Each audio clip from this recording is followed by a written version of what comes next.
An apology from Councillor Taylor. Move, Mr Mayor. Move those, please.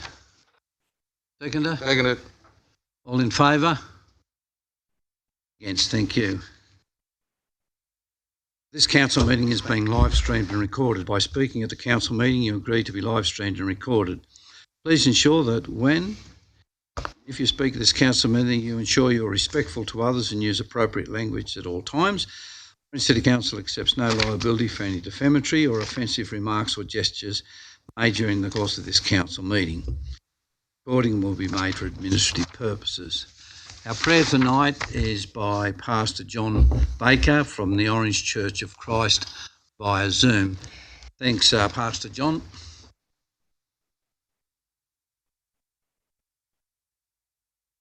Thank you, Pastor. We're ready for you.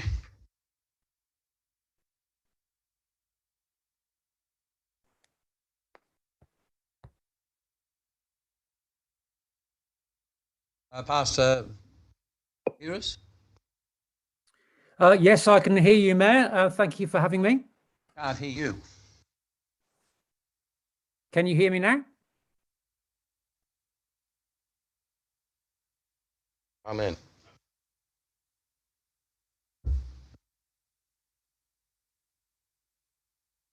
Can you hear me now, councillors?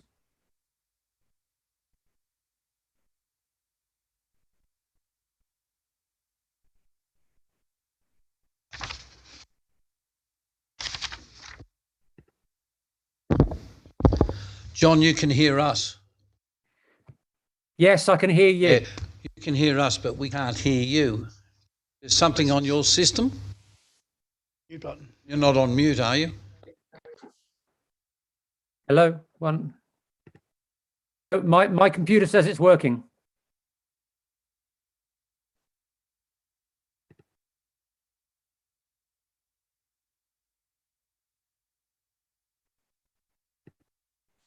Can you hear me now?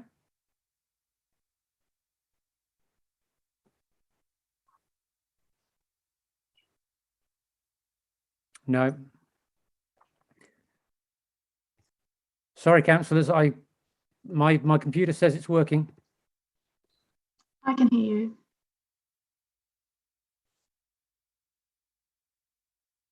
Thanks, Kayla. I thank you that you can hear me. Can anyone else hear me?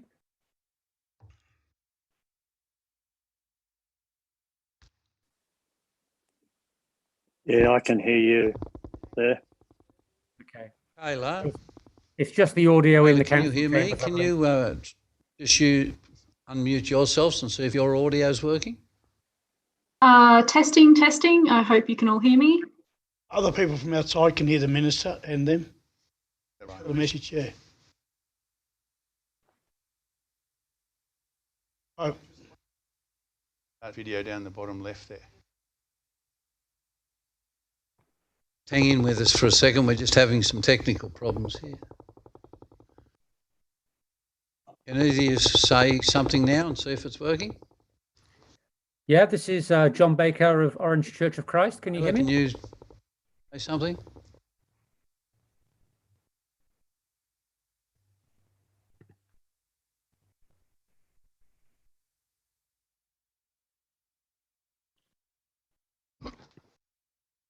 Sorry, councillors, we're still in prayer. Can you stand, please? No, 1, 2. Prayer at all. We can't hear them. The general public Sorry, folks. can hear us. general public can hear you. So they can Us hear as us, well but as we him. can't. I think they must be having issues on their end because I can hear you fine. Yeah, I think it's a council issue. Thanks, Kayla. Yeah. John, if I could ask you to do a blessing, please, that the public will hear it, that are live streaming. We'll look at you. Okay. Okay. We'll pray. Father God, I pray for these councillors tonight that they will make wise and godly decisions. I pray that you will humble their hearts and keep them accountable to you in all that they do.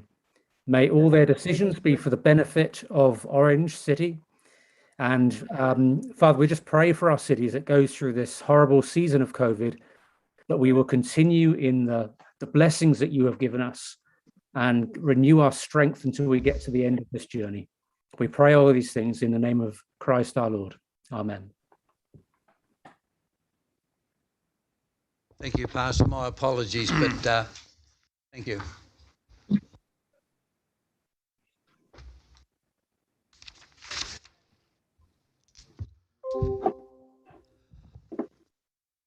I'd like to acknowledge the Wiradjuri people who are the traditional custodians of the land. I would also like to pay respect to the elders, both past and present, of the Wiradjuri Nation, and extend that respect to other Aboriginal Australians who are present. Does any councillor wish to declare any conflicts of interest in any matter for consideration at the council meeting? Yeah, Mr Mayor, 5.6, local housing strategy. I don't have any personal conflict of interest here, but probably somebody I know might.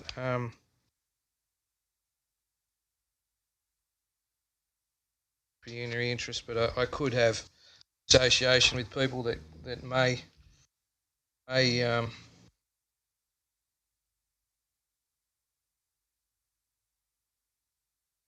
Thank you. Now, the council meeting will adjourn for the conduct of the open forum, and we have Kayla Clancy, agenda item 4.2, social and affordable housing, and 5.6, local housing strategy. Kayla.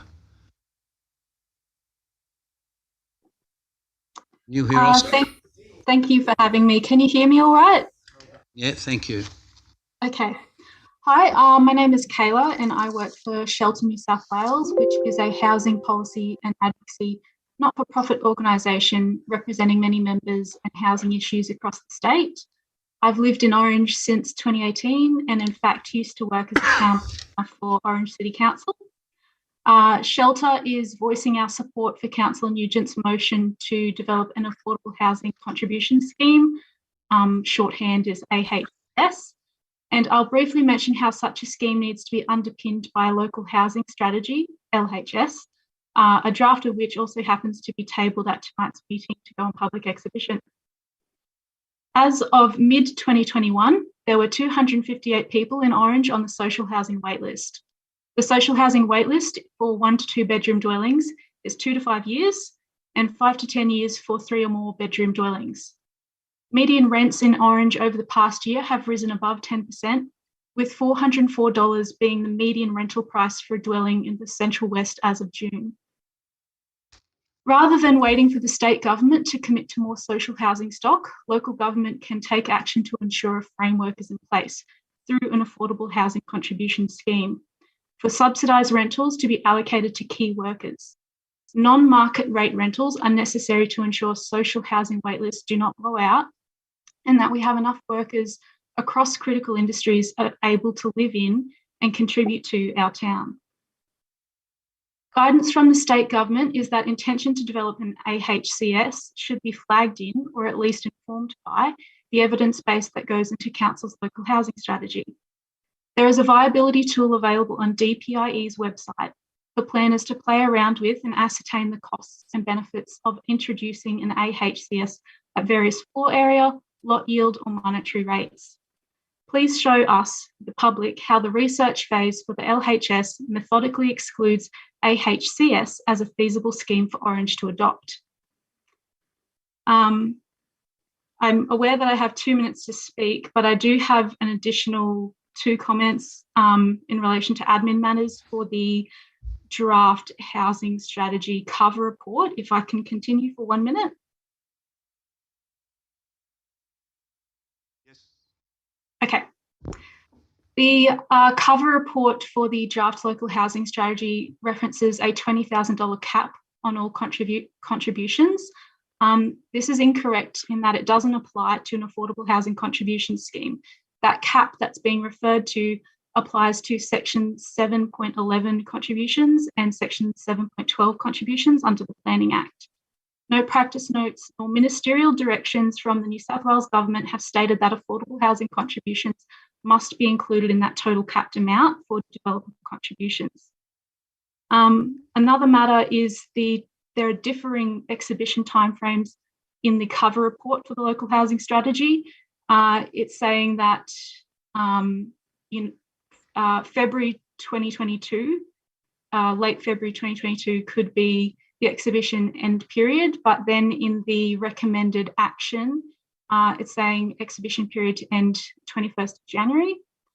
So for such an important document, it's really important to outline at the start what will be the actual exhibition period. And if that's to change, there's enough warning to the public that that is either going to be shortened or extended. So thank you very much for listening. Thank you very much, Kayla. The council meeting will now resume. First of all, we have mayoral minutes, items 2.1 and 2.2 that you would have only was sent to you. 2.1 is that Orange City Council have an ongoing commitment to a New Year's Eve community event. That event be a laser show, for want of a better word, along with the lines of a very successful event last year in music and so forth.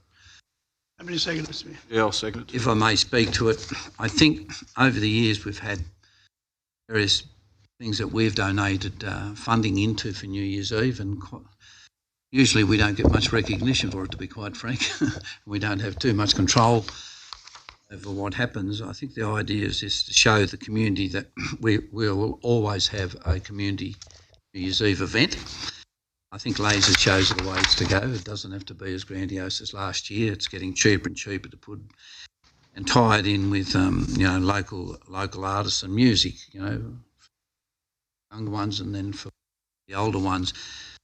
So that's the whole idea of it. So I've got on there 3,000. I know we can attend an event as it stands at the moment. You wouldn't know with COVID being lifted. It may go out, whether it's a ticketed event or a non-ticketed event. But this is just to have something in there for this council and ongoing councils, that we have a New Year's Eve event.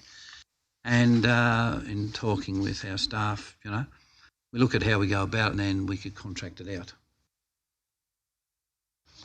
So you can get sponsors if they wish to or whatever. Yep. Oh, yeah, Mr. Mayor, just quickly, years ago, we started with the fireworks. It was successful, and we had lots of businesses coming in, and everyone looked forward to that New Year's celebration. We don't have the Christmas street party anymore, and I think the laser show, we don't have to worry about fire bans. We don't have to worry about rural fire services and fireworks going onto houses or anything. So I think this is great, and especially showcasing our local bands. We have a lot of talent here. So I think this is a great commitment from council to say that we will have something on New Year's Eve for years to come. So I think it's fantastic. Thank you, Councillor Yeah, Duncan. Mr. Mayor, I want to support this 100% because I remember the comments that we got last time about it. They were people were absolutely wrapped in it, and they were, jumping for joy and couldn't wait for the next one to happen. But in saying that, I mean, it's when you look across the world or what's happening across the world, it appears the way that things are going for entertainment, and I think it's a fantastic idea. I think I'm a bit surprised you brought it up. I think it's a fantastic thing. Can we take that last comment out of there? Okay, all in favour, show of hands, please. Against, thank you. Unanimous, yep.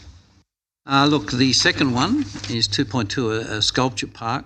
That Orange City Council develop a sculpture park in Orange in the future. Seconder? Second, Mr. Mayor. Thanks, Councillor Nugent. Look, I've had discussions with several people within the community who are very, very keen on organising a community advisory committee to forward the development of a sculpture park. A sculpture park would be more a low maintenance park people can go into, but the whole idea you walk around, and if we can, donations of, or you raise money to put various sculptures in a park. They're bigger ones than you walk around a park. They're very, very popular. There's one in Melbourne, one in Sydney, one in Melbourne that I've been to, and a number of others. There are a number of people in Orange here now that have involvement with the development of sculpture parks. Certainly our regional art gallery, senior staff, other people are very, very keen on the idea because these are sculptures you wouldn't have actually within an art gallery. So the concept is, the recommendation is to look at whatever, forming a group to look at it, the funding, how they work out, how they fund it or whatever. Councillor Nugent. Thanks, Mr. Mayor. And, yeah, happy to support the idea. I love seeing public art, and I think the more we can get, the better. I can see the possibility of an event like sculpture, like the Sculpture in the Sea event that happens at Bondi each year. You know, sculpture in the bush, maybe as another attraction to draw people to Orange. There does seem to be, to me, a number of locations where such a sculpture garden could occur, including probably in the North Court beside our new art gallery and the conservatorium, although that's a smaller area. There's already, I think, a fair bit of, or some public sculpture artwork up in the Botanic Gardens, and we could sort of enhance the area up there. And I note that you identified the Bloomfield Hospital grounds as another possibility, although that area, that sort of southern 9 holes is a very big area, and you'd probably have to confine it to a certain part of that. But I love the idea, and would be happy to be part of a organising group or an advisory group on this. If I may say, that idea there, that was in talking with some staff from the hospital, both hospitals, the hospital and Bloomfield Hospital, and that just put that in as an example of ever come available. Patients at the hospital, whether it be the Bloomfield part, others could walk down through the, so it can link down into the sports complex. Thank you, Mr. Mayor. Totally support the proposal. Just wondering, in the initial discussions, I'm assuming there's no appetite to remove any trees out there? No, we haven't. We're putting sculptures in. Yeah, I know. Make the sculptures out of the trees. To make room for the sculptures. You're not going to smash any trees is what I was getting at. Yeah. Okay. All in favour?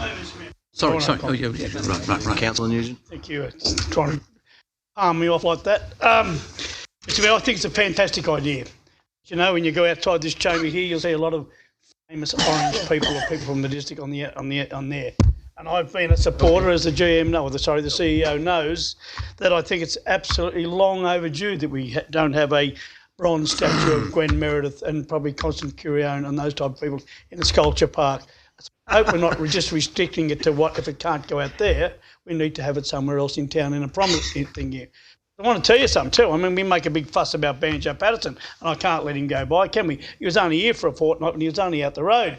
Ben Hall was across the road for 5 weeks, having a rest over there, so we should have something for him as well. They shot him. I think it's a fantastic idea. They shot him 1 month after he was over here. Ben Hall. Okay, all in favour? Against. Thank you very much. Long meeting. 3.1 is confirmation of the minutes of the previous meeting. The minutes. Mover, Councillor Whitten, seconder. Councillor Nugent, yeah. Oh, yeah. Can I just clarify something on page 8? It says the amendment on being put to the meeting was carried and became the motion, and then the motion being put to the meeting was carried, but reflects the original motion rather than the amendment. Page 8, sorry. Am I reading that right? Is that a matter of the record? Page 8. Page 8, so you're saying halfway down the page there, the motion? Yeah, halfway down. Right, yeah.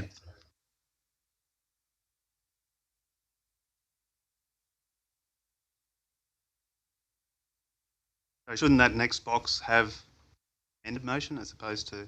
Yeah, right.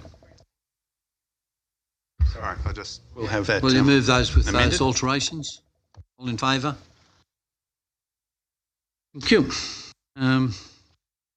Move now to item 4, which is notices of motion, notices of rescission. First one we have is notice of motion 4.1, Solar My School. I'm happy to move the motion if someone's Yeah. second it. Thank you, Councillor Monroe. Look, This Solar My School program came to my attention from a member of the Environmental Sustainability Community Committee, which is one of the benefits of those community committees. They bring in ideas that perhaps we as councillors or staff haven't thought of or come across before. I hadn't heard of the program before, but it's a program that started in the eastern suburbs of Sydney, but don't hold that against it. It was started in 3 councils. It's now being run, I think, in, 30, 40 councils across Sydney. And I think that's a testament to its success. The fact that it has spread so quickly, so far and so quickly. I think there are 1 or 2 regional councils that are now signing on or considering signing on, so it's starting to spread beyond Sydney. And there's no reason in my mind why this isn't just as important and applicable in a regional area as it is in Sydney. So basically, there is a person. Solar My School has a staff. I'm not sure. I think there's 1 or 2, maybe 3 members of staff. What they do is that they, if a council wants to get involved in the program or support schools, their local schools, to get involved in the program, what they do is they come in, they provide expert advice, they facilitate the process, they help schools identify what size or configuration of a solar system that might be most beneficial to their needs.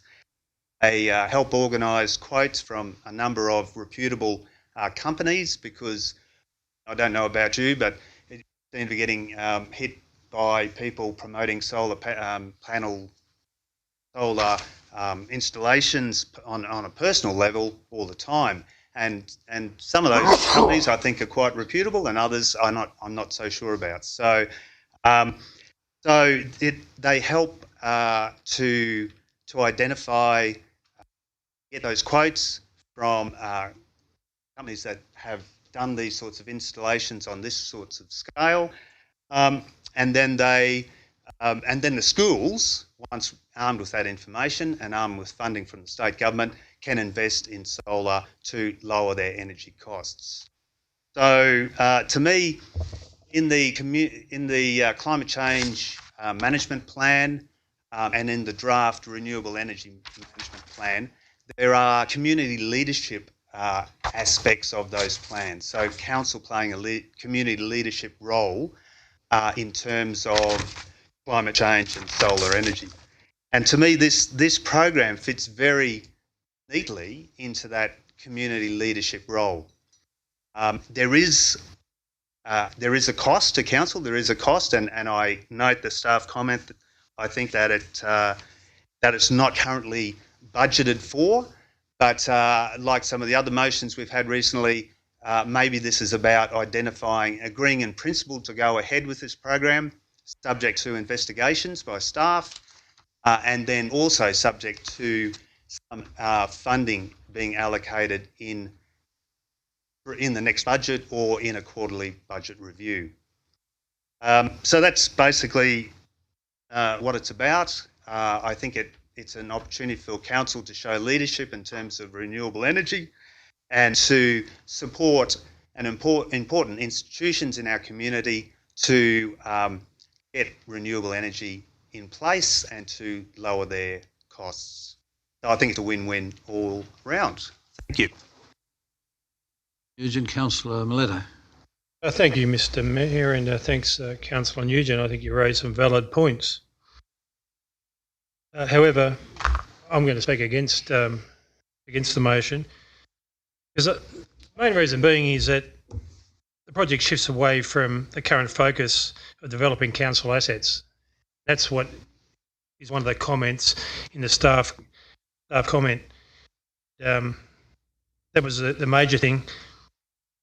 And whilst it's understood that the program offers different models with varying levels of external support, there is still a cost to council, and that cost, according to the report, would be in the vicinity of $6,000 to $7,000 per school, as Councillor Nugent has clearly articulated.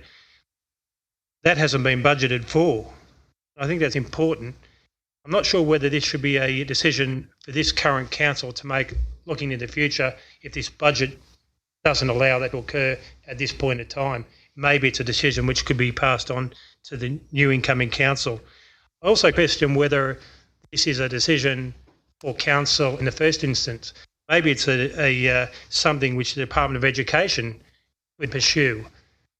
It would not be a burden for the ratepayer, and that. So that's the reason why I can't support it, is because of it.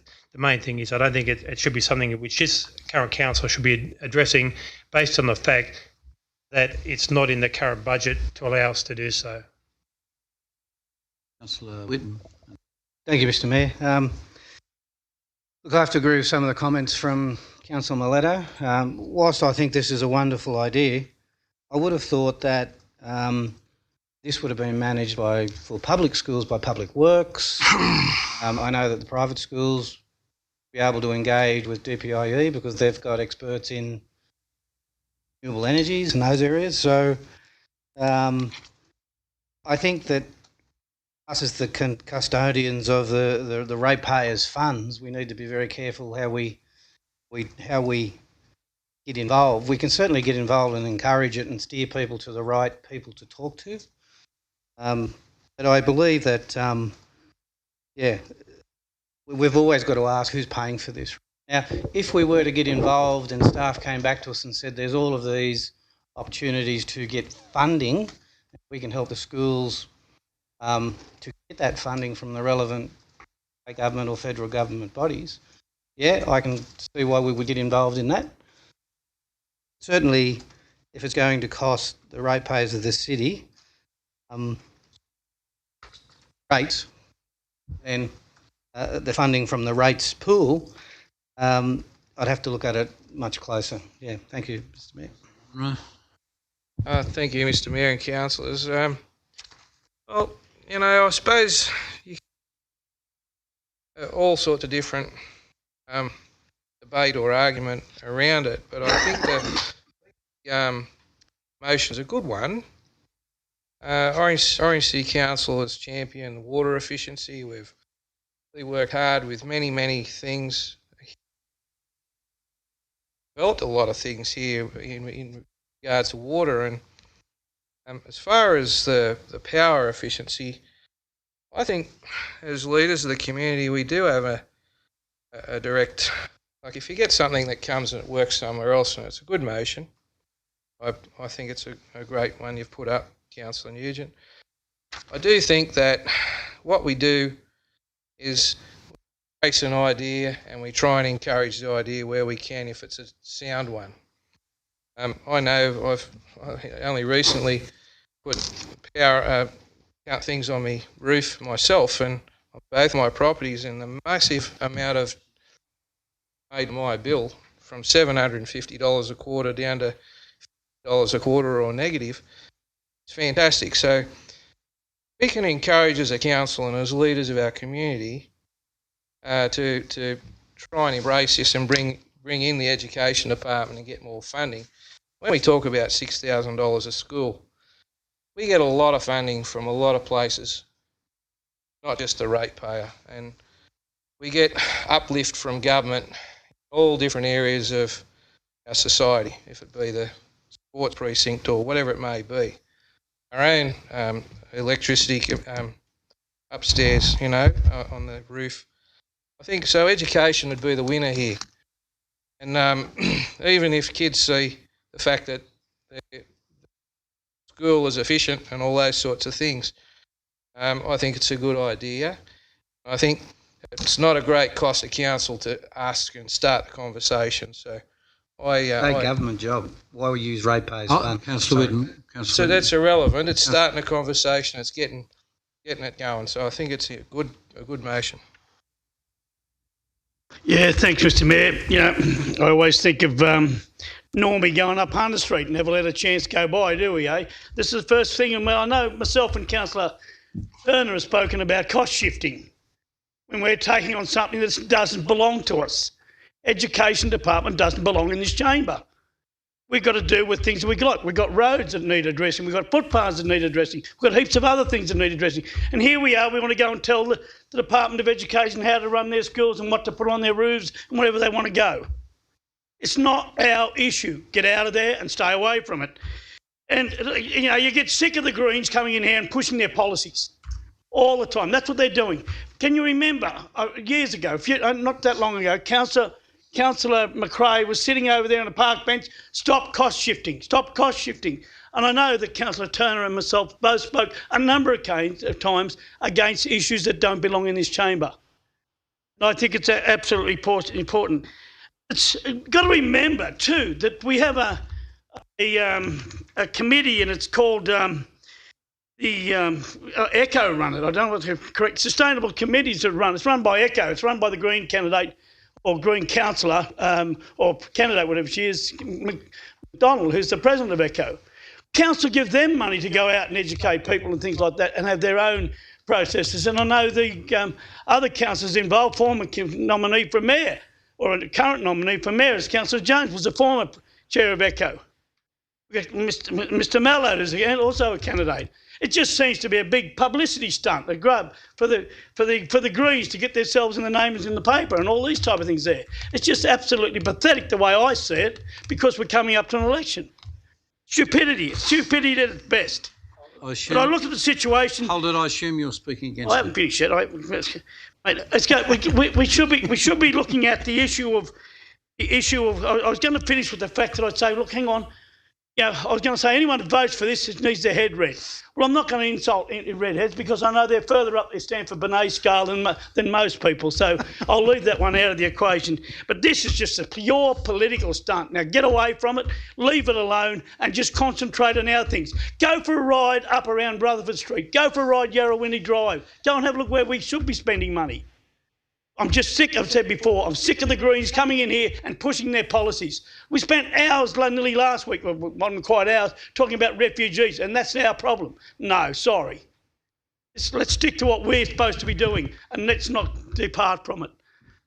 Thanks, Councillor Duffy. Look, I can't support the motion, and the main reasons I can't support the motion, I support the concept and the idea of encouraging schools to look at putting on solar power, but it is a state government or a private schools or the Catholic education, they want to do that.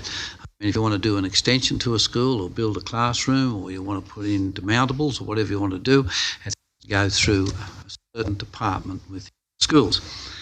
Can I just say, with community leadership role, I think this council has certainly been in that area, because quite a few years back, I can remember I moved in this chamber, we look at funding Sustainability Week. That started here with this council and input from this council. Rotary wanted to often take it over, but we funded it. Then ECO used it as their platform, and that's fine. Part of that Sustainability Week is to have a number of programs. Most of the programs are usually catered towards school kids. I think it's the excellent place to see most of that, and adults, but mainly they have school groups there going through all different things that they have in it, whether it be water or whatever, and certainly energy should be one of those. Secondly, spent a substantial amount of money. This document some years ago, called the Business Self-Assessment Toolkit, which is for businesses or schools or any organisation to do an audit on their energy. How much energy do they use? Off-peak, on-peak, heaters, computers, the whole lot. In there, it refers you to a whole range of people within the community who can come in and give you expert advice, even through to getting your bills, going through your bills, working out what's the best system for you. And I have solar on at home. The persons on our Environmental Sustainable Committee, Orford, came out to my place, had a look at my bill and went through it. It was a big difference. So those things are available. So I think, do we encourage the schools to get into solar? They should be now. the hell should we be encouraging schools who have the carriage of the curricula, what they're teaching children? They should be into this. Council has led the way. Look at the amount of solar installations we have on our buildings. By far more than anyone else in Orange. There's no doubt about that, or any other business. Top of this roof, at the airport, out the showground, down the swimming pool, and the list goes on. So I think this is something really for a carriage of eco and that sustainability week that we actually have. I'd suggest that it goes back to eco and say this council wants to see what you're doing. Schools in the area of energy, those changes. And I thought about $6,000. $6,000 per school, go in and have a look whether they should put it on. I know what the answer's going to be. Yes. It's going to cost them $6,000 to get some feedback that I think anyone in this room could actually give the school, or working through this. I think there's about 30 odd schools in Orange, so if we give them $6,000 each, you'll see that that's about $180,000. I think that's money down the gurgler on what we actually should be doing. By all means, should local government be encouraging through various forms schools to look at energy efficiency in their schools, like turning the lights off, looking at the sort of heating they have, the ventilation sort of things they have, the same things that happened when the government looked at schools in their water efficiency. Bubblers and their sprinklers and how much was used to flush toilets and a whole range of things led to quite a decrease in water that was used in schools. And I think that's the way to go. I can't see this, whilst I think it's good. I'd like to see the schools have solar on there. I can't think of one school in Orange except for little demo ones that they use in their science laboratories that has got one on. I just don't see this adding up as a cost to this council. But I would support our council supporting any school to look at their energy, what they use, how they can be more efficient, and pushing whatever, we're private, Catholic or whatever it may be, to say we want to put solar on. Mayor, could I just ask a quick question? Councillor, so this is a the private company said before? I'm not sure of the status of Solomon School, private company or not-for-profit. I think it's probably a not-for-profit, but yeah. I don't think it's a government body. I think it's... Have no other speakers, I'll put the motion. Oh, excuse me, Mr. Sorry, Mayor, if I can wrap up. Yep. Look, thank you for your comments. Just in terms of Councillor Duffy's comments, solar energy is renewable energy, not a Greens issue. Solar energy is not a Greens issue. The whole community is talking about solar energy, renewable energy, and the just transition from a fossil fuel-based energy system, renewable energy-based system. So it's not a Greens issue. I'm not sure how excuse me, Councillor Duffy. I'm not sure how Echo got dragged into this. Echo Orange has nothing to do with this. Councillor Duffy. I was talking about the Environmental Sustainability Community Committee of Council, a different organisation. It's part of Council. It's not people. So it's not Councillor Duffy. And thanks, Mr. Mayor, if you could. So I'm not sure. And so Councillor Duffy's questions comments are unfortunate. It's unfortunate you can't argue the points on the merits rather than disparaging the idea and disparaging the people that might be raising the idea or in support of the idea. In terms of some of the other comments made, I think Councillor Munro made a good point, which I didn't talk about in my original presentation, that there's an educational benefit for the young people in the schools. The idea is that they learn about renewable energy and how renewable energy systems work. Picking up on what you said, Mr. Mayor, the there is a lack of renewable energy systems on schools, solar systems on schools. There is a gap there, and that's why this program has been so successful. Now, why that gap is there, I don't know, but I think this program, by its very success, is proving to sort of overcome those barriers that seem to be in place. I don't think there's other state government departments that have the skills and ability to provide the advice to every school around the place, and so this is about devolving that responsibility to a local trusted organisation in the local council to provide that advice. $6,000, $7,000 does not go to the school. It's the cost to council to engage the services of Solar My School to do the consultancy. And it's not just about saying, yes, you can have solar on, or no, you can't. Per school. Per school. Yep. And it may be that you start off with, you call for expressions of interest, you might get 3 schools, and so you work with those 3 schools. And if it proves to be a success, then next year you might put money in for another 3 schools. So you can work progressively over time. This is a council, the Climate Change Management Plan and the Renewable Energy Action Plan, which both talk about community leadership, are very much council responsibilities. They're part of what we do now. They're embedded in everything that we do. And this is about getting some runs on the board in terms of getting greater take-up of solar in the community. Schools are an obvious place to have solar panels. They're occupied during the day when the solar panels are working at their most effective level. 30 seconds, sir. Thank you, Mr. Mayor. So schools are an obvious place to put solar panel to reduce their energy consumption, reduce their costs, but also reduce the emissions in the community emissions from using fossil fuel-based energy in those.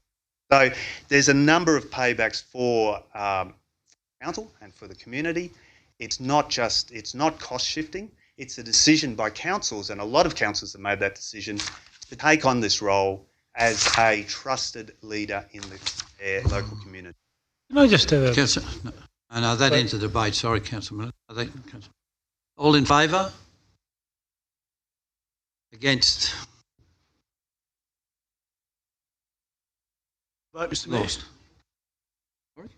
7-2, Councillor. Thank you. Now move on to notice of motion 4.2, social and affordable housing. Councillor Nugent. Yep, me again. Happy to move this motion if I have seconded. Thank you, Councillor Munro. So tonight we're looking at the local housing strategy and an affordable housing contribution scheme is something that is discussed in quite a bit of detail in the local housing strategy.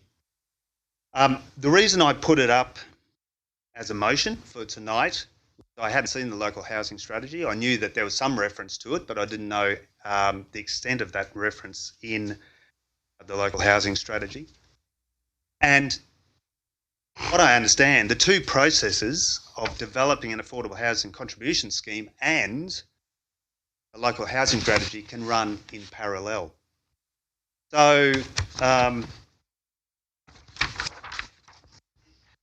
affordable housing or housing affordability is an issue it's a real issue in our community. I'm sure many of you have had conversations with people. I've had conversations with people who have almost been in tears because they're having to move out of their rental accommodation and they don't leave.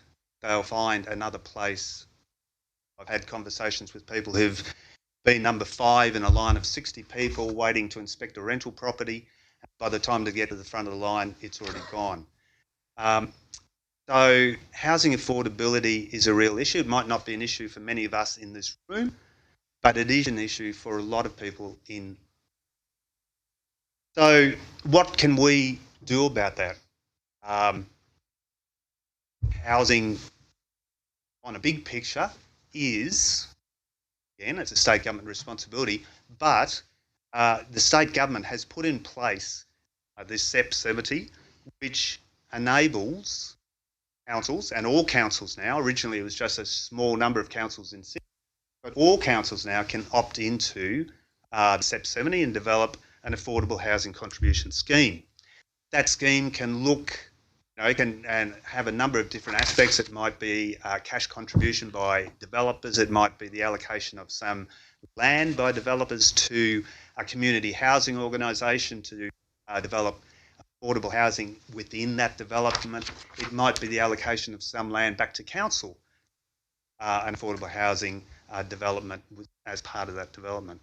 So it's about in trying to ensure that there's a greater stock of social and affordable housing within the community and spread right across the community, not just in one area, not just in one part of Orange, but right through the community. I'm just referencing the local housing strategy, which is on the agenda later on, so I don't want to talk too much about that. But when I was reading that over the weekend, it's an excellent document.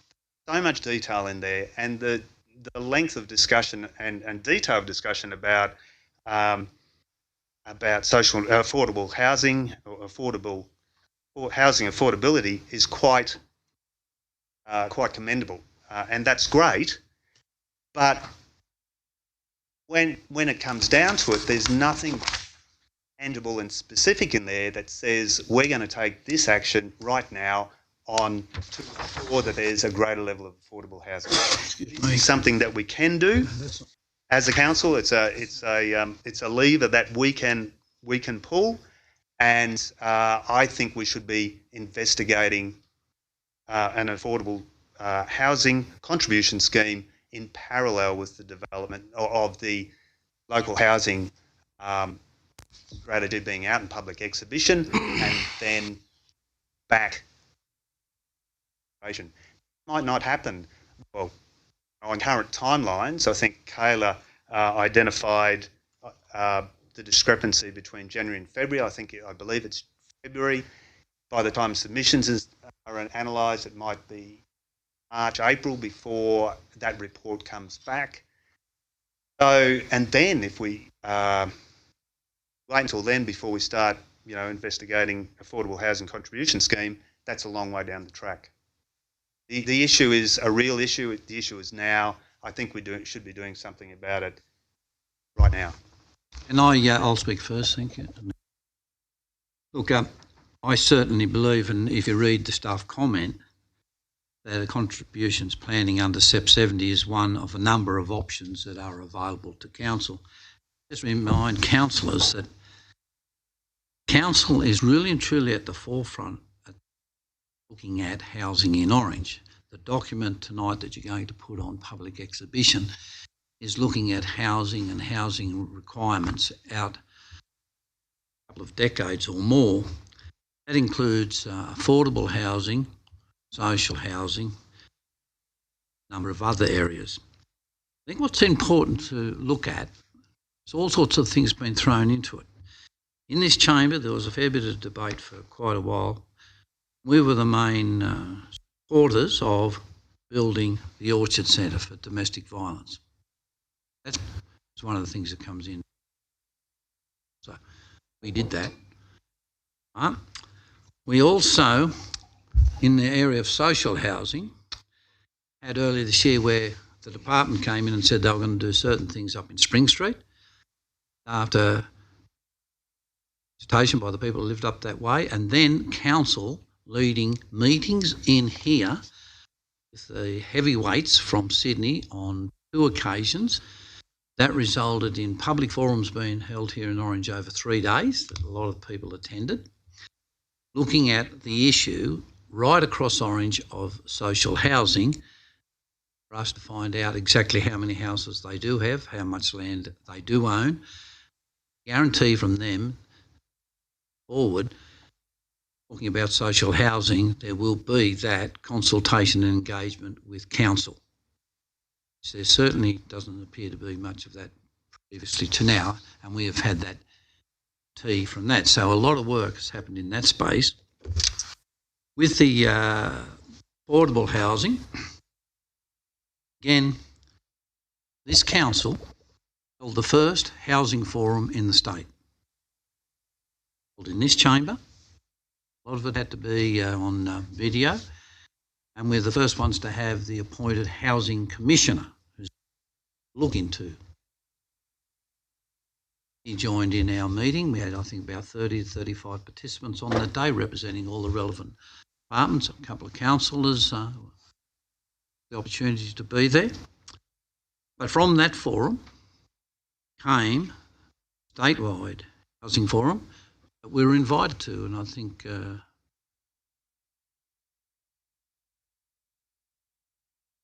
there was about 4 or 5 of us that were involved in that, and we were specifically took on board some of the matters that we brought forward from the one we had here, and we're thankful for that initiative. Since then, after that, they had a housing forum down in Griffith. They're running a pilot down in Griffith with state government funding, council, and Housing Plus funding. I went down there 2.5 weeks ago to have a look at that project. So, draw back staff, copy how it was financed, how it was set up, all the plans, the whole works and everything. So I believe that we have done one hell of a lot in this space in a short period of time this year, and that will lead on to, with this document going out tonight, it's pretty obvious our staff know that we are seriously looking at the issues with the relevant parties of affordable housing, social housing and other sorts of housing. I think one of the things to point out, I think we had a well-known person here in Orange who actually brought forward some other financial models that can be used for affordable housing and with social housing. Just repeat one of them with the social housing. It was interesting getting people into social housing and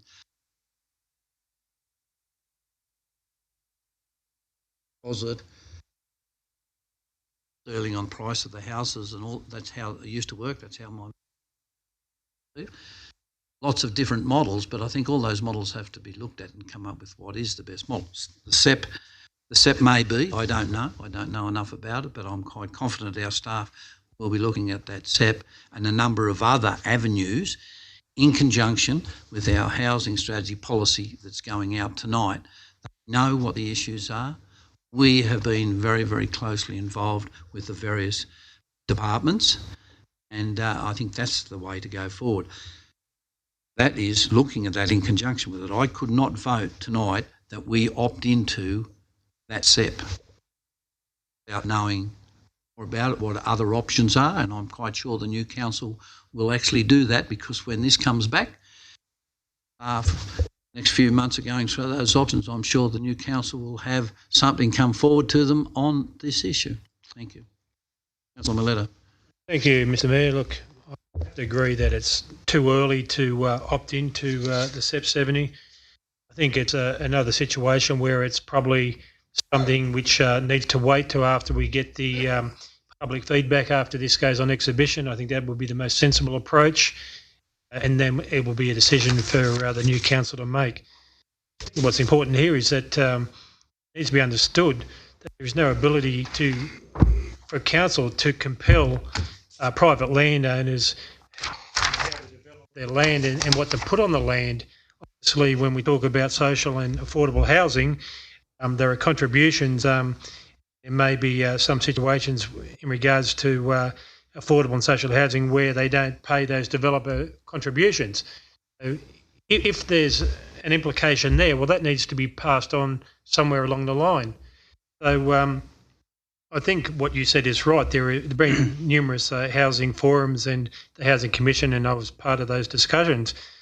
But I asked the question, is it really total responsibility of councils to be responsible for that, or should those discussions be further expanded and look at the government to provide incentives to builders and developers, how to them involved in providing affordable housing and social housing. As councillors may be aware, the greatest demand by single people or couples for housing, yet for some reason everybody wants a 3-bedroom or 4-bedroom house to be built on their land.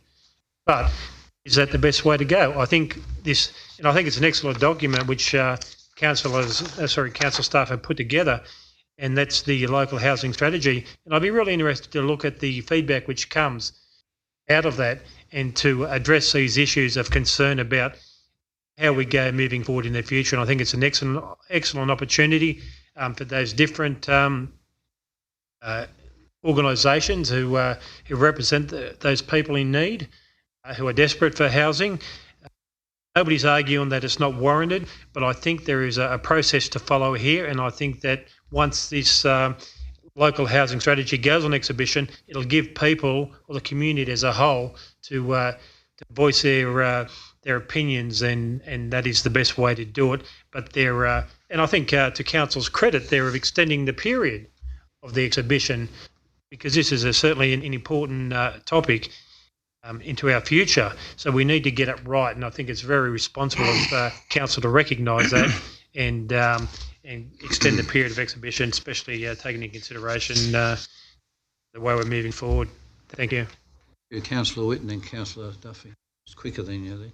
Yeah, Mr Mayor, look, there's no doubt every single person in this room knows that it's very, very critical that we put in place something to assist those in the community who need housing. But in saying that, I personally as a councillor would need to understand the mechanics of the SEP 70. What does it mean if we introduced it tonight without understanding the broader aspects of that SEP 70? Because I imagine the reason that the government or the planning only chose so many councils to originally, I should imagine that there's going to be mechanisms for council to, where does the funding come from? Do the developers are the developers able to come and say, right, we want to give council $20 million because we want that land over there and we want to build stuff over there? There's a lot of stuff here that could, that would normally probably not be allowable for all of those reasons, right? Because you're dealing with council's dealing directly with developers to take monies. So I personally would need to understand those mechanics, right? What effect does it have on the city? What effect does it have on council? What governance processes are now going to be on top of council again because they're dealing with those sorts of things? Is that a fair question, Mr CEO, through you, Mr Mayor? Are those the sort of things? I think it is, Councillor Whitten. I think it is. Yeah. So it's not just about let's put in SEP 70. What's the impact to council, the governance, and what are the mechanics of how it works? Councillor Duffy. Mr Mayor, you were right. Councillor Whitten, you were right. And Councillor Maletta, you were right. Thank you, Council's Councillor met on Duffy. numerous occasions with the department and affordable housing people. As the Mayor said, we've leaders in the forums that have been happening. We also had protest things here. We also had community forums and all those type of things here. And you seem to get the feeling that there's only one group around the town that really supports affordable housing. I can guarantee you everyone in this room would support the strategy of affordable housing. It belongs to all of us. It wasn't one group or one organisation that did it. But I say leave the strategy to the SEP 70 because we don't know what it actually is. And the mechanics of it, as Councillor Whitten said, leave it till it comes around and after we come through the comments from what the strategy is all about. But the big important thing is there's legislation in front of the current Parliament to actually look at development contributions. Now, development contributions are only $20,000 per block at the moment. But what is this SEP 70 going to apply to? Is it going to apply to land housing? Is it going to apply to business development? Is it going to apply to what's it going to apply to? What is it going to apply to? So in 2009, when the $20,000 cap came, we've seen land prices soar. It was 300% more than what they were back then. And yet we have got to struggle around and get money to provide services such as footpaths and roads and all these types of curb and guttering, with this type of things. So this is not only about SEP 70. This is about the whole thing, what state government's trying to do as regards to contribution, because they want to thieve it. And it won't matter which government's there, whether it's the current one or there's a change of one. They listen to the bureaucrats. And they want to tell us where to spend it. No, we want our money, but we want our share. Think back to when the 1% of GST, how quick it disappeared. You know, the good and honest people they are, those parliamentarians. So that's what it is. I'm saying leave it. I think everyone in this room will support its housing strategy when it comes back, and we'll give it a good look at it then. But this is too early, and I'm not going to support it. Councillor Turner. Thanks, Mr. Mayor. One thing that's worried me for some time, there's two different issues, the social housing and the affordable housing. We've always had the issue, and we always will as a society. We might, put more fund in, be sympathetic and help people with lower interest, whatever it might be, from whatever government might be at the time, but it will always be here. I don't believe it is council's responsibility. I don't know what we can do. Do you add another $1,000 on a block? Councillor Duffy already mentioned there's 20,000 as a cap already. That cost goes on to those blocks of land. It goes onto that house that a young couple are trying to build. Those young couples, a lot of them, they've worked 2 jobs to get the deposit and save up for years, and now they've got to contribute to another problem that is not theirs. It is a state government problem. It is a federal government problem. We're talking about SEP 70 tonight. The state government is encouraging councils to join up with the SEP 70. All I see is that in some way is cost shifting, trying to take some of the responsibility away from themselves onto councils. I don't think we should have anything to do with it. We've got to be sympathetic. I realise that, and we've got to have the programs, Meals on Wheels, and all those other little programs that council does have some responsibility for. How we would subsidise this through development contributions, I don't know. I'd start off at $1,000, end up being 10,000. Who knows? But again, I think this is so important, and we're talking about the housing strategy tonight, and I may mention it later on in that one, but it is not a responsibility of this outgoing council. I think it's too big an issue, as in the housing strategy and all the good things that are going to be in that housing strategy, out on exhibition for adoption by the new council. I don't think that we should lock the old council should not be locking new council into a motion such as this tonight at this particular stage. It is not our responsibility. It's a state government and a federal government. We tinkle around the edges, as I said earlier, with Meals on Wheels and all the other little things that we do. Not this. This is too huge.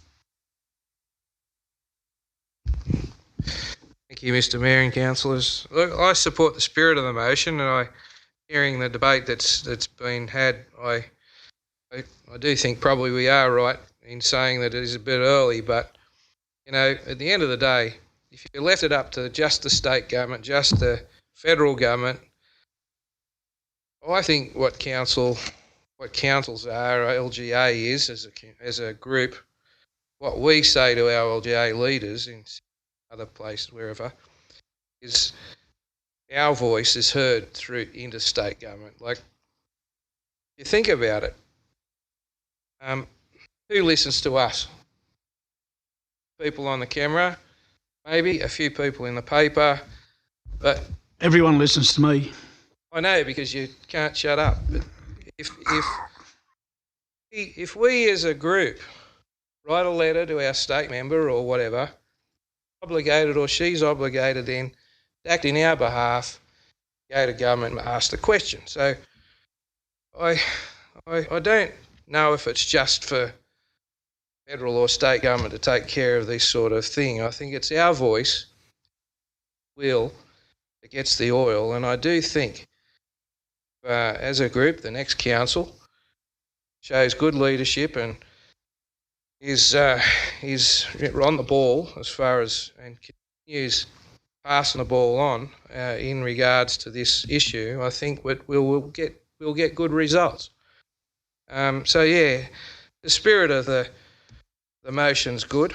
I do agree with the councillors that it is probably a little early and it should be probably left to the next council because it's not that far away to make those decisions. And I do think that, I've got to say it, you know, I've never seen Andrea G in here.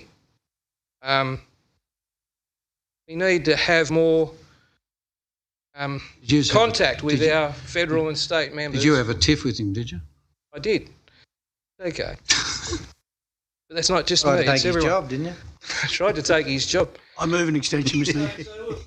I think the spirit of it's good.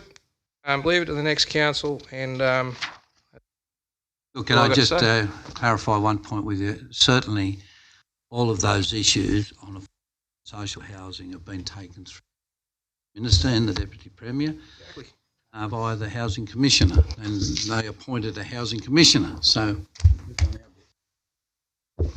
thanks, Mr. Mayor.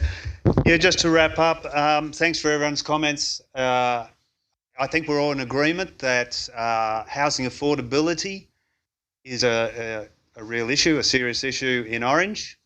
What we're arguing about, discussing, is what we as a council can do about that and when. In terms of housing, it is a responsibility of the state government, but as you say, Councillor Turner, it's also a federal government responsibility and it's also a local government responsibility. So it's a responsibility of all tiers of government, and all tiers of government have a role to play. The $20,000 developer contribution goes to paying for the infrastructure, the roads, the footpaths, the lights, everything that goes into providing a community amenity for those developments. So it's not as though it's just that the people buying the blocks aren't getting benefit from that $20,000. Kayla indicated that the Affordable Housing Contribution Scheme contributions would be over and above the $20,000. So yes, it might add $1,000 to the cost of a block, but in terms of providing a social service that meets the needs of some of our most disadvantaged members of the community, I think that's a worthwhile investment. Mr. Mayor, you talked about the Orchard. Yes, that's a great facility, but it's only short-term accommodation. It's not long-term accommodation that we're talking about. It's short-term emergency accommodation. And yes, we've had lots of public forums, but what has happened as a result? What has come out of those public forums? I haven't seen any tangible... 550 million for affordable housing was announced last week. It was in both the Telegraph and the Herald, and it was on most television stations. Strategy that's coming up. Okay, well, that'll be great when we see it, but... you know, the urgency, the need is real, and it's here now. And this is something that council could be taking action on and could be doing something about tonight. We could be agreeing in principle to investigate an affordable housing contribution scheme for Orange in parallel with that local housing strategy being out there on public exhibition. All in favour of the motion? Against? 7-2. Can I just assure you, Councillor Nugent, as part of strategy and going forward, that they will be looking at that? Oh, no doubt in the world. It's just a matter of this should be going in now. Everything without knowing everything. Well, the local housing strategy does cover the nature of these schemes. What have you got a... I mean, I've got a matter arising from what we just spoke about there, and I mentioned the fact is that I would like the CEO to bring forward a report to the next council meeting about the legislation that's been put up in front of Parliament about developer contributions, because there is matters arising from the Local Government New South Wales Association with comments. I know other councils have taken it on board, and you look at the paltry little amount of $20,000 when you consider that was introduced when blocks of land were about $100,000, and now you look out the Cargo Road and they're $400,000. So we're missing out badly, aren't we? We've got a poor old end roads engineer down here crying poor every week. So the more we can get the merit. I think you've got a win here. He's going to do that. That's the matter arising, is the CEO come back with the report. Thank you very much for that. Now we'll move on to 4.3, notice of Next week. motion, investigation into stocking stormwater harvesting wetlands with fish species. Councillor Romano. Thank you. I hope this doesn't cause too Second, much Mr. Mayor. controversy. Do I have a seconder for it? You've got a seconder, yeah. Councillor Duffy, yeah, look, stormwater harvesting, such as the Ploughman's Lane wetlands, we had quite a debate about that. I think it was last year. A lot of kids wanted to go fishing there, and thankfully most councillors agreed to do that, to let people fish there. I've been approached about adding some different species of fish in that wetlands, and that's what this notice of motion's about. It's for the future. It's recreational, and it really, in my view, it can't do any harm if we put trout, silver perch, golden perch, and whatever regulations allow us to do. So it's pretty short and sweet. I just wanted to see the council. I'm hoping councillors will support it. It's a benefit for the kids, people of Orange. Yes, Mr. Mayor, I want to support this. I want to support it because I know in a lot of ponds and puddles around that we have, especially in the wetlands, we have a lot of young kids, whether they be from 5, 7 to 12, go down with grandparents and throw a line in. And what is the most pleasing and the most pleasant thing about it is that kids want to be kids. And when they catch that first fish, you see the smile and the joy and the happiness on the pond because they go to school the next day or go somewhere and they tell everyone and everything about it because it's a big feast. I know when Councillor Romano catches his, they're that wide. But, the truth is they're probably that big. But the trouble is, I think it's an absolutely fantastic idea. And the more children you see down around these ponds and wetlands and all these things having a fish and enjoying themselves, that's what it's about. I want to see smiles on their faces, and I congratulate Councillor Romano for bringing this forward. Look, I'll support the motion because it is to investigate the stocking done with the relevant agencies. Quite sure, and if we can include in that about traumatisation group. If I may, Mr. Mayor, I also wanted to add, I've left it out. I do believe, I'm not an expert in fish and water, but I do believe that the fish actually help clean the water.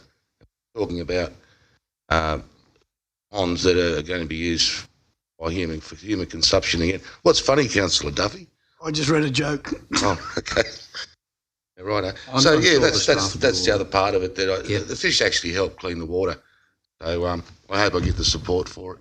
Any other speakers? Yeah, Mr. Mayor, just really quickly, I go down around the wetlands a fair bit. It's amazing. It is a lot of kids use it for fishing. I supported it last time, and I hadn't seen many down there. But I can tell you now, there's a lot of kids there throwing a line in with their dads and all that. So I think it was a great move from us to do that at the wetlands. And if we can stock it with the right sort of fish that the agencies tell us what we can put in and what we can't, I can't see it being positive. So as Councillor Duffy said, let the kids go and get muddy and get wet and catch a fish and have fun off their devices. There's no other speakers. I'll put the motion, I think, unless you want to write a reply. No, it's all good. All in favour? Show of hands, please. Against? Move now on to 5 general reports, and the first one is recommendations and resolutions for the policy committee. Second that. Move Councillor Duffy, second Councillor Whitten. All in favour? Please. 5.2 is a register of disclosures, interests of councils and designated. Second that. Councillor Duffy, second Councillor Whitten. All in favour? Against? Thank you. 5.3 is an update on outstanding resolutions of councils, including questions taken on notice. Motion. Move, Mr. Mayor. Councillor Hamling, second Councillor Munro. Mr. Mayor, Then Councillor. I somewhere on the line resolved to ask the Director of Engineering to provide a report to Council about the state of our rural roads and just see what level of grading they're all up to. And I couldn't find that in there. I might have read it, but I did. There are some other issues there, but my life has been threatened if I raise it. So I won't raise those, I think. I think the people know that I'm talking about them. They smile, sometimes they don't. But that's my question as the engineer. Greenham's Mr. just Mr. conferring Greenham. with the works manager. Mr. Graham, you've changed job titles, but I think Sir Duffy was talking about you.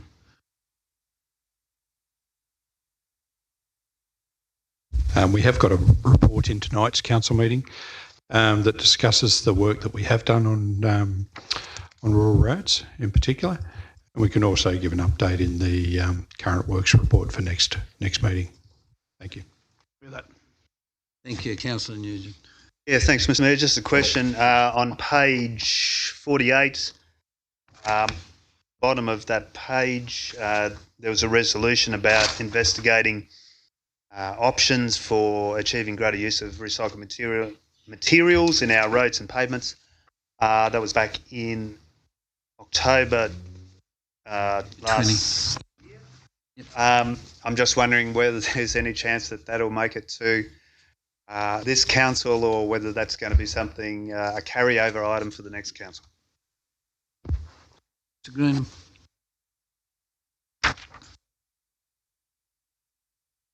It'll be an information only report. It is being prepared at present, so it'll be either the next meeting or the one after. I have also provided information to councillors via email as well on the same subject. Just a cheeky question, Mr. Mayor. At the end of the term of this council, do these outstanding items just get file 13'd and start from anew in the next council? You don't have to answer that, Mr. CEO. Good question. Joe has assured me that they will be carried forward, so keep a copy at home. And he gets re-elected, I suppose. All in favour? Thank you. 5.4 is the councillor attendance, training and compliance.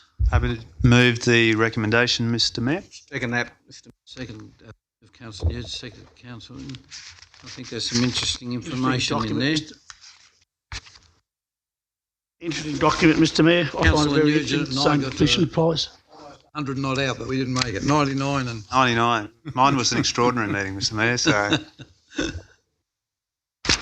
Your turn, won't you? What did you want to do, Councillor Duff? does that mean we're 100 tonight? We're celebrating our 100th? Yeah. 100th council meeting in the term of this council night, Councillor Newton and I. You get a Rotary badge, like hopefully make it to 102. You get a sprint. I have a cricket bat in my room. Right, all in favour? Against? And thank you for the staff for getting that together. I think it's a good document to have. Okay. 5.5 is the Audit Risk and Improvement Happy to move, Committee. Mr. Chairman. Yep. Councillor Duffy and Councillor Whitten. Sure everyone understands the reason for that, to extend it out so it's ongoing and into new council. We have two excellent folk on there at the moment, which we don't want to certainly lose in the interim. All in favour? Against? Thank you. 5.6 is the local housing strategy. To move the recommendation with the amendment, Mr. Mayor, that date be Monday the 21st of February, which I assume it was intended to be in the recommendation. Correct. Had a seconded by Councillor Whitten. Yep. Councillor Munro.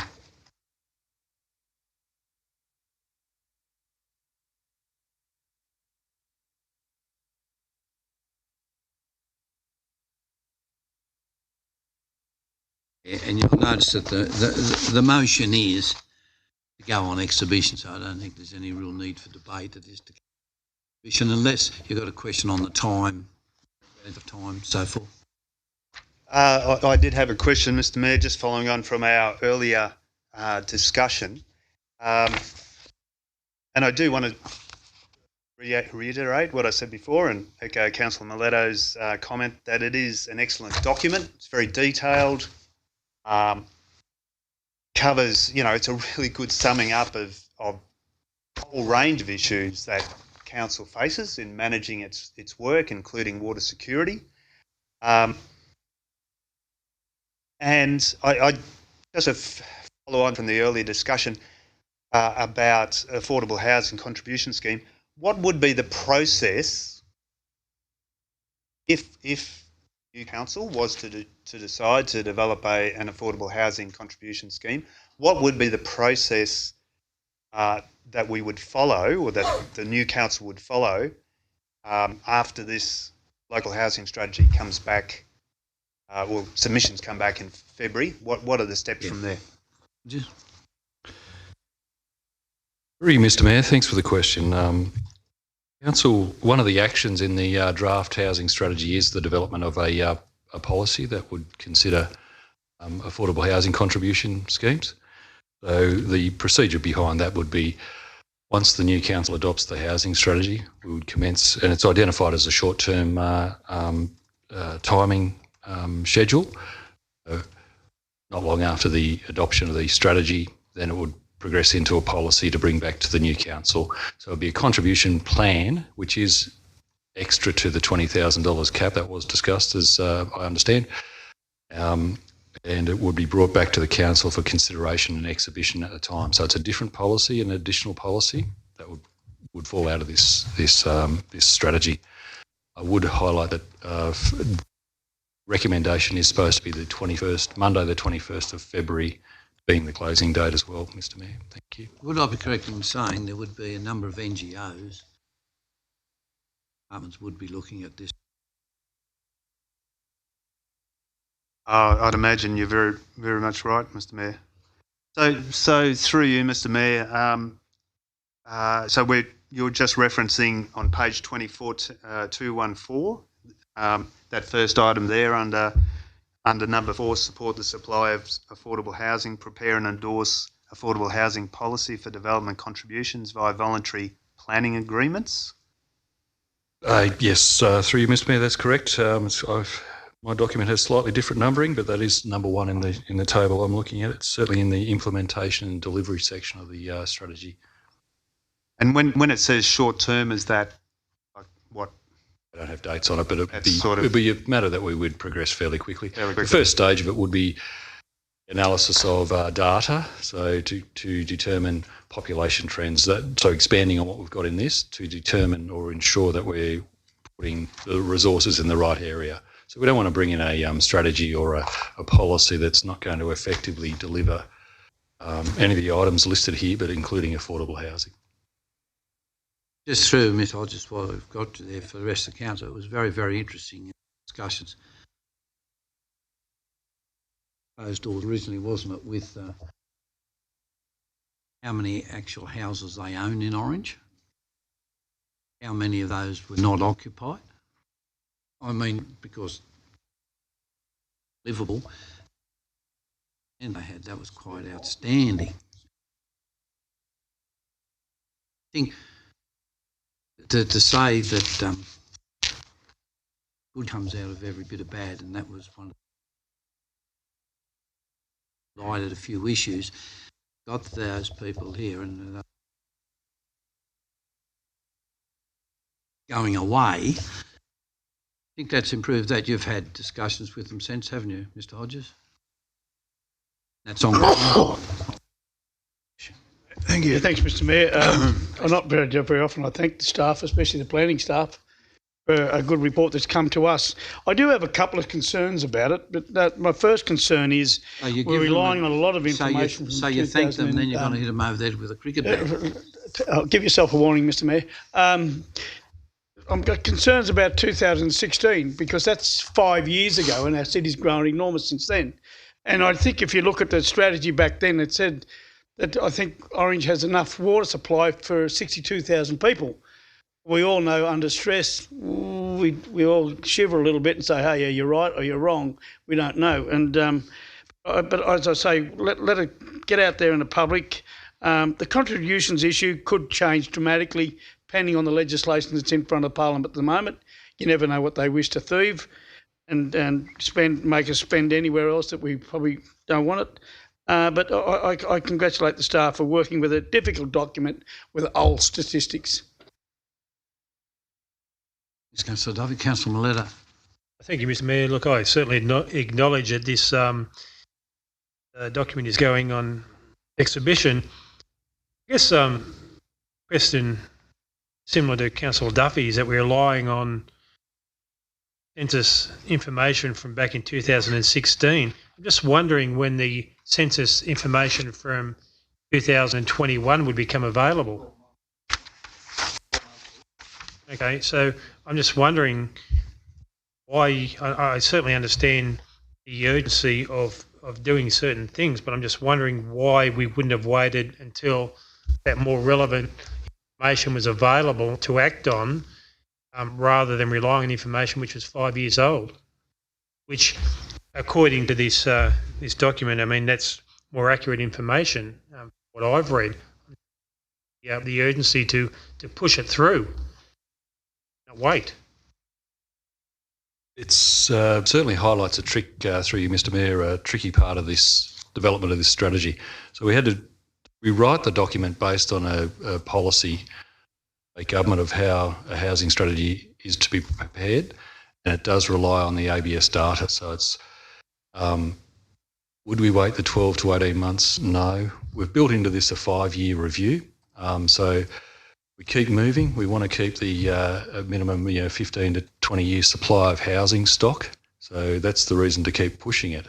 So we make the decisions with the most available information that we can use to line up with those policies, but knowing that we'll review it. This one has been written to review every 5 years. Thank you. When was the last reviewed? 2011. 2011. It was an update. Which is that's the difference. 10 years ago. That's the difference, where this one's written to review more, and it'll also line up with the key other documents in council, like the water cycle management plan. When that comes back from drafting, it will also come up with this one. So we put those key together, because you can see it's a key part of Orange growth. Can I just say, don't forget, it was this council that wanted this. I think it's a great ones that idea, did, but yeah. I just had a question regarding the timing. Just to be clear, Councillor, the last big strategy was 2004, done by P.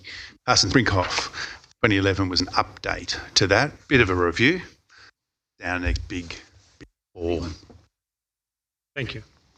Sorry, just following on. I thought I'd You've already spoken. just had another question. Just a Sorry, question. just a there. follow We're on from not that speaking. last one, Councillor Wynne. I thought I'd read somewhere that once the new census data was out in here, that we would review whether there needed to be any changes at that point. Right? We wouldn't wait 5 years, would we, or to update the document? Mr. Mayor, just to keep in mind, it's a higher level strategic document. So the policies that fall out as the actions underneath that would be the key ones that would adopt as we go through whatever the current data is at that time. So it's probably not as critical. What our big focus here has been on generally how many blocks do we need per year, expand that out, allowing for the projected growth that has been identified in the previous census. We have balanced that off, as Councillor Mileto would be aware, with the Economic Development Committee. They see a lot of ABS data coming through, which is more recent to the full census. So we'll work around that with policies of implementation. Councillor Whitten, I'd say there, Mr. Hodges.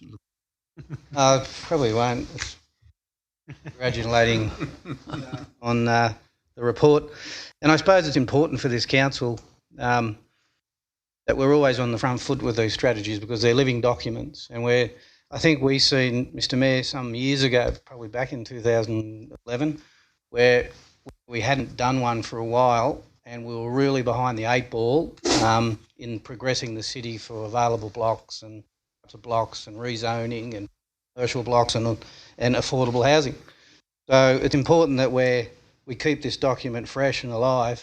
And with any census data and stuff like that, all strategic information or statistics is always outdated, because it's always behind the 8 ball, because it's forever changing. And I think, and I don't subscribe to the fact that this council shouldn't be making decisions on certain matters, because we should leave it to the next council. We're elected members here today, and we are so until 4th of December.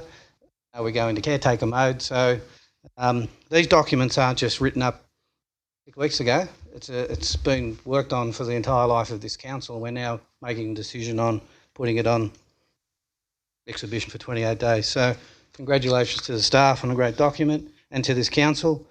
And I look forward to back in the 28 days to see what people have to say. Thanks, Mr. Mayor.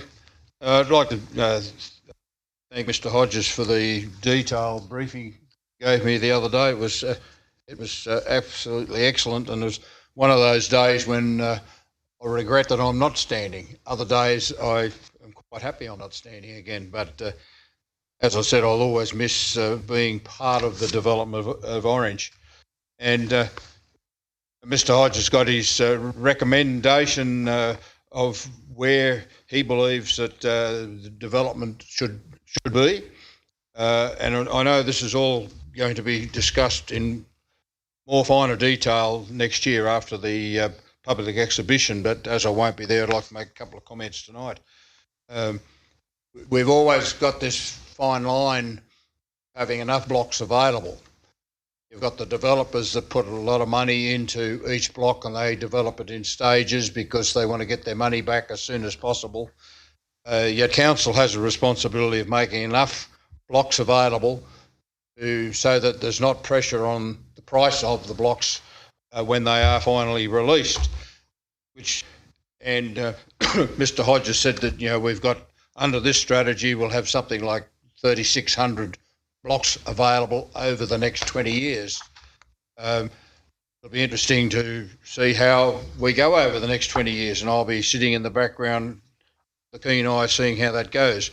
We also talked about, with our limited local government area, what do we do eventually when those 3,600 blocks run out?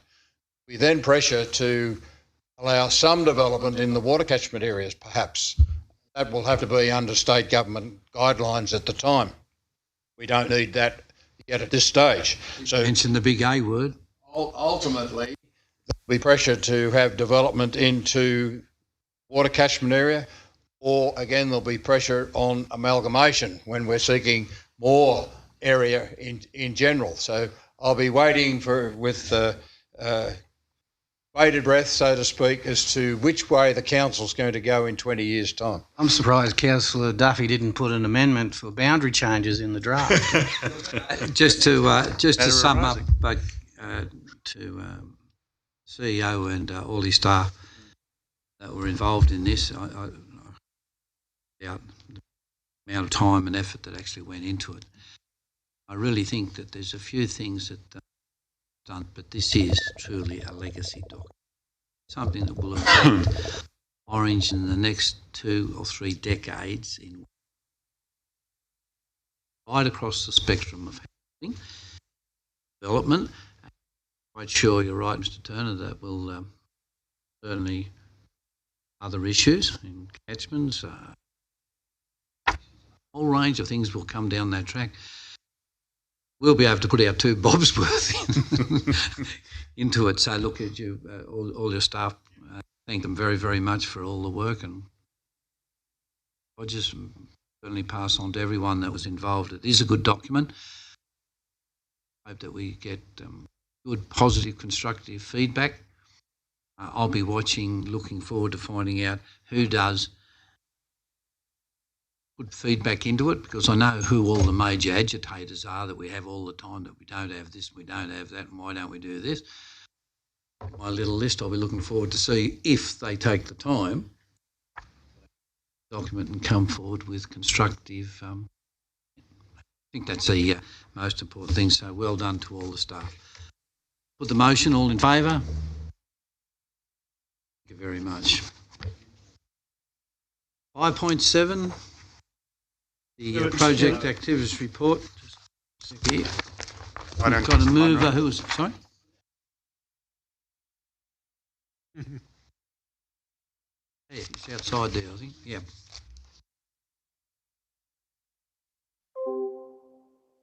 So we move on to 5.7. Projects activities. Moved Councillor Duffy. Seconded Councillor Hambling. Chairman, can I just say one thing? I think out of all the reports that come to us outside the economics of the money that we have and how we spend it, this has got to be one of the best reports to come out of the term of council, to put in front of the councillors every month or whenever it comes up, to let us know how we're actually travelling with our major projects. I think it's irrespective of whether we think some are going fast or slow, at least it's in front of us and we know where we're travelling. Thank you, Councillor. Thanks, Councillor Nugent. Councillor Whitten. Look, I agree with Councillor Duffy. Mr Mayor, I think this would be a really good document to probably put into the media as an informational, because a lot of people ask us, when's this footpath being done? They can see exactly here as we do as councillors.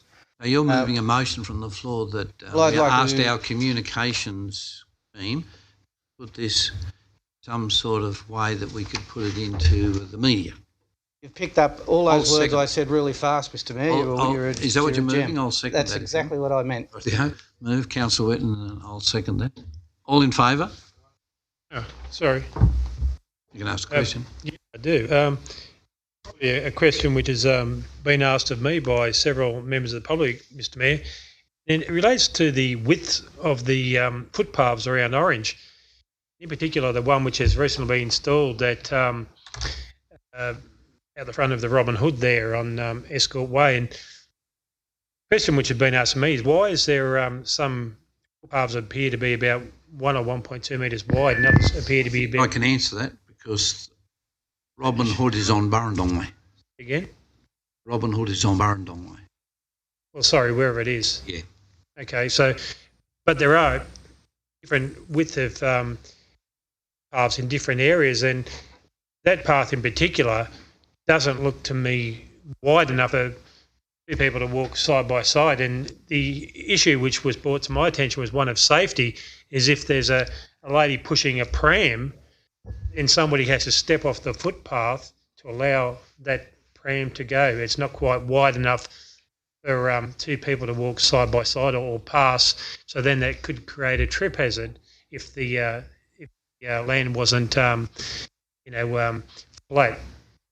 So I'm just curious to know why. Now we've brought Mr Gale in especially tonight because we thought that would be the question. Thank you. Through you, Mr Chair.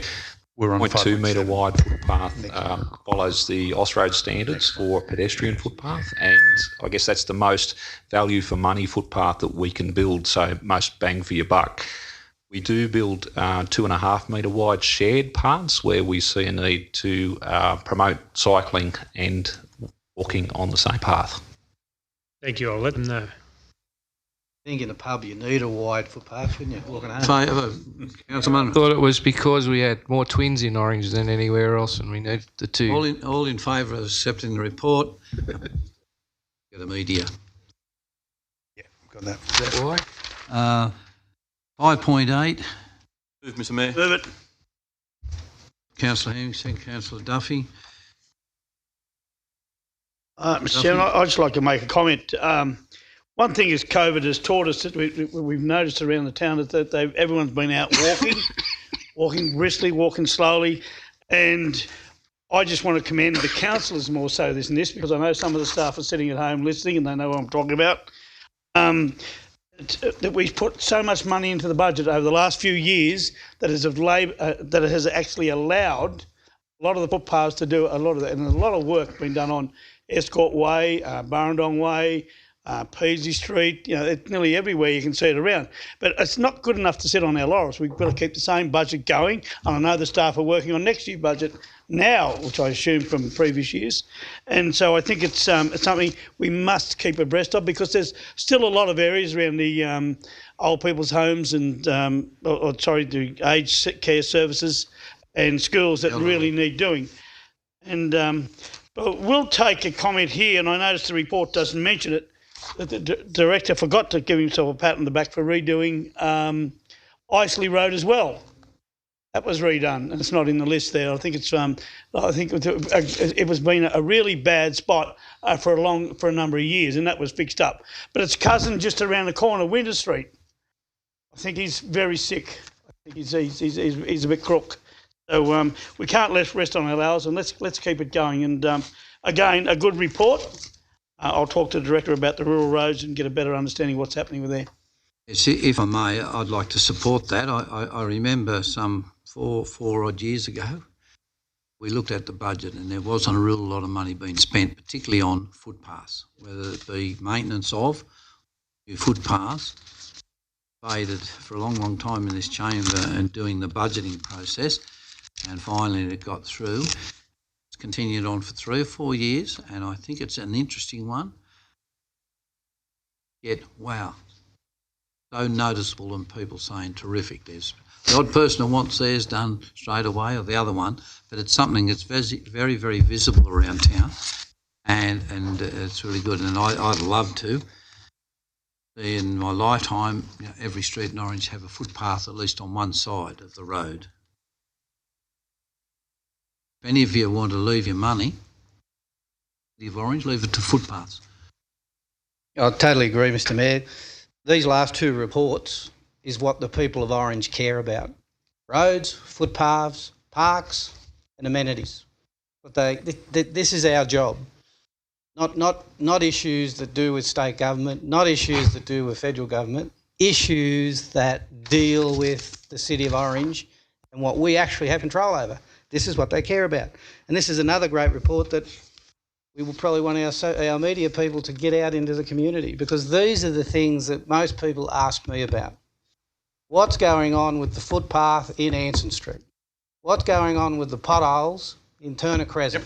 What's going on with the flowers in Cook Park? That's what they care about, because that's what they pay for with their rates. Thank you, Mr Mayor. I'm sure Ms Roberts sitting up the back has taken that on board. Yep. All in favour? Yes, thank you. 5.9 is the lease of the hangar site, Lot 5 DP 805597 at the Orange Airport. Moved Councillor Munro, seconded Councillor Turner. All in favour? Yep. 5.10 is the statement of investments for September. Moved Councillor Duffy. Seconded Councillor Munro. I may ask a question of the chairman of that. Those here too. Treasurer. Should you wish? Yeah. I'll ask it through the councillor first and then unpaid rates. So Duffy, how are they going? Pretty well.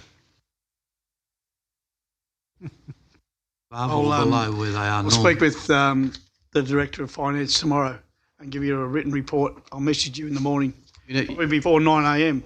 You'll probably give it to me before I finish tonight. Councillor Duffy, you need to learn Senate I'll tell you at inquiry expertise and refer it to your director. Are you happy how it's going? I just seriously with COVID and so forth, people would have. A lot of people have been struggling with businesses, and some people would be struggling with their home. Sorry to have to call you up. I thought Councillor Duffy would be all over that. Okay. Through you, Mr Mayor. Yes, surprisingly, we haven't seen any great drop-off of rates being paid. The ratepayers are very good at getting their bills paid. I think at the end of last year, we might have been slightly worse than the previous year, but only by a percentage point or so. And as part of the September quarterly review, we'll get the little pie chart that tells us how we compare to the same time last year, and I don't think there's going to be much difference. So yeah, we haven't noticed any sort of cash flow issues with people not paying their rates. Thank you very much for that. Thank you to the Director, Mr Mayor. I think it was fantastic to have our 4 or 5 fully qualified accountants give it a up-to-date. Would have been better from the chairperson. All in favour? Against? Thank you. 5.11 is fees for the use of the retail pods under future cities. Happy to move the recommendation, Mr Mayor. Moved Councillor Nugent. Second that. Second Councillor Whitten. I just got a question about it. I just have a bit of concern about where we're going to locate them. Is there I don't think issues that's with parking and those type of things there? I mean, we're talking about one up in Woods Place, aren't we? There's one of them that we're talking about. Here's the director of the Future City Project. You approved it last council. Thank you. They're being located in the McNamara Street car park. So both facilities will actually sit over that setback from the footpath that the car parks start. They won't actually take up an existing car park space. I think we'll use one motorbike parking space and that's it. And all these figures in here are a rate per day, are they? A rate per day? Sorry, I'm off that report. Just wait there. Is it a rate per day in the... A lot of them are, Mr Mayor. Yeah. Obviously not all of them. Day rate. You can stay there, we can ask. Ask me more. Yes, that's a rate per day. Thank you very much.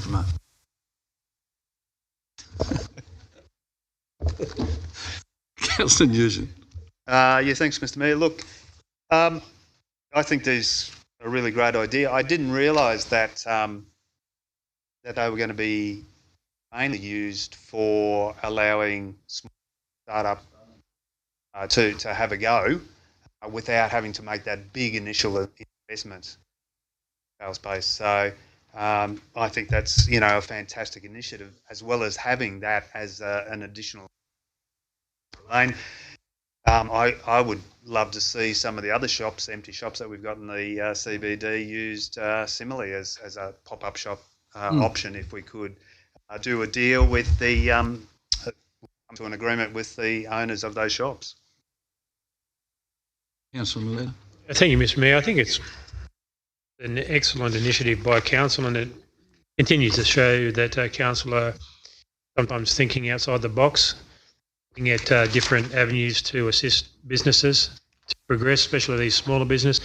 I think what is important is to acknowledge or comment on what the proposal doesn't allow for as far as what can go in them. And my understanding is that it doesn't allow for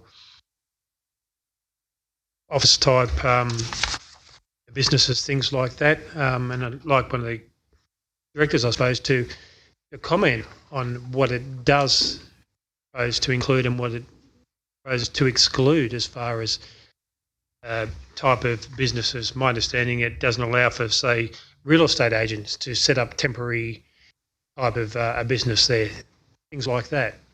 I just have clarification. Mr Greenham. So while they're not initially encouraged to set up as professional offices, if council was of opinion that there was a demand for that type of facility, then we could certainly explore it. It doesn't preclude it.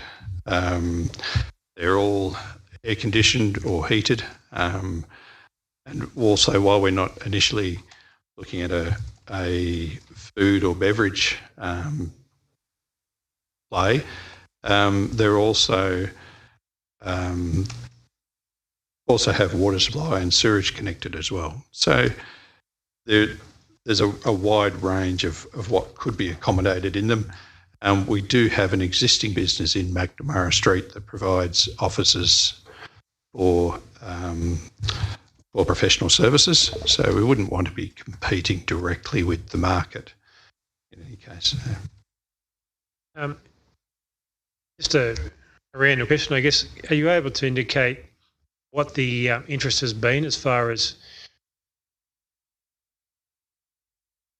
obviously the first two have been taken, but what the demand is, I guess, for those type of facilities?